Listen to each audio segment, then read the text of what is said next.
জোনাই দুই কণমানিৰ ৰহস্যজনক মৃত্যুৱে জোকাৰিছে ৰাজ্য।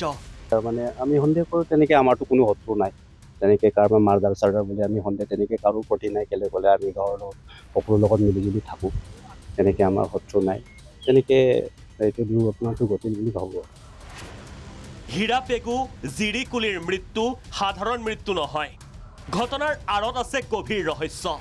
পৰিয়ালৰ সদস্যৰ ভাষ্যত সন্দেহৰ অৱকাশ। জোনাইত দুদিন ধৰি নিৰুদ্দেশ হৈ থকা দুই কণমানিৰ মৃতদেহ শুকুৰবাৰে নিশা এটা পানী নথকা পুখুৰীত পুতি থোৱা অৱস্থাত উদ্ধাৰ হোৱাৰ ঘটনাই ব্যাপক চাঞ্চল্যৰ সৃষ্টি কৰিছে। 9 বছৰীয়া জিৰিকুলিৰ খুৰাকে পুখুৰীৰ পাৰতে ব্ৰইলাৰ ফাৰ্মত পূজা সমাপনৰ সময়তেই খেলি আছিল কাষতে থকা এটা পুখুৰীৰ পাৰত। লগত আছিল আন 3জনী কণমানি। হঠাৎ দুই কণমানি গুচি যোৱাত পুখুৰীৰ পাৰত উমলি আছিল জিৰিকুলি হীৰা পেগু। কিন্তু তাৰ পিছতেই এই ঘটনা। বৃহস্পতিবাৰৰ পৰা নিৰুদ্দেশ হৈ থকা দুই কণমানিৰ কেনেকৈ পৰিয়ালে শুকুৰবাৰে সন্ধান পালে সেই স্থানত। যদিওবা পৰিয়ালে পুখুৰীৰ পাৰ খহি মৃত্যু হোৱা বুলি দাবী কৰিছে, ইয়াৰ আঁৰত পোৱা গৈছে ৰহস্যৰ গোন্ধ। তেনেকৈ জনা মানে তাৰমানে কি মই জেচিপিৰ পৰা এইটো আনিছিলোঁ, মানে ফিচাৰীটো অলপমান বহলাম বুলি, আৰু ইফালে পাম এটা বনাইছোঁ তাত মাটি কিবা কৰি।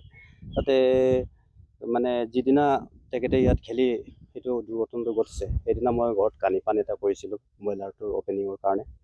এই পানী কৰি থাকি তাৰপৰা তেখেতে মানে পইচাটি পোৱাৰ পাছত 4জনী ছোৱালীয়ে ইয়াত খেলিব গ'ল। লগতে মাটিখিনি ক'লোঁ বল কোৰটো লৈ আন বুলি কয়, মানে দুবাৰমান মানে কোৰটো খানাৰ লগে লগে মানে চেপল এটা ওলালে।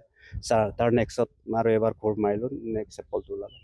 তাৰপিছত তাৰ অলপমান আগত খান্দিলোঁ, তেতিয়া হাতত কাৰো পিন্ধা আছিলে, সেইটো মানে কেৰেংকে বাজিলে, তাৰপিছত হাতটো কিবা হ'ল। দুই শিশুৰ মৃতদেহ উদ্ধাৰৰ ঘটনাৰ পাছতেই সৃষ্টি হৈছে ব্যাপক প্ৰতিক্ৰিয়াৰ। দুই নিষ্পাপ শিশুৰ মৃত্যুৰ আঁৰত দুৰ্বৃত্ত জড়িতৰ অভিযোগ। দুৰ্বৃত্তৰ সন্ধান উলিওৱাৰ দাবী APCCৰ সভাপতি ভূপেন বৰাৰ। যে দুজনী কণমানি দেৱ শিশু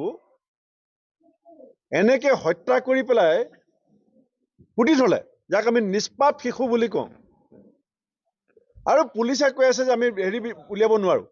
আজি বিচাৰ কৰিবৰ কাৰণে অসম পুলিচৰ সাহস নাই। ঘটনাৰ তদন্তৰ বাবে আৰক্ষীৰ অভিযান চলিল যদিও ৰহস্য ভেদ কৰিবলৈ এই পৰ্যন্ত সক্ষম হোৱা নাই আৰক্ষী। মৰণোত্তৰ পৰীক্ষাৰ বাবে গঠন 3জনীয়া চিকিৎসকৰ দল।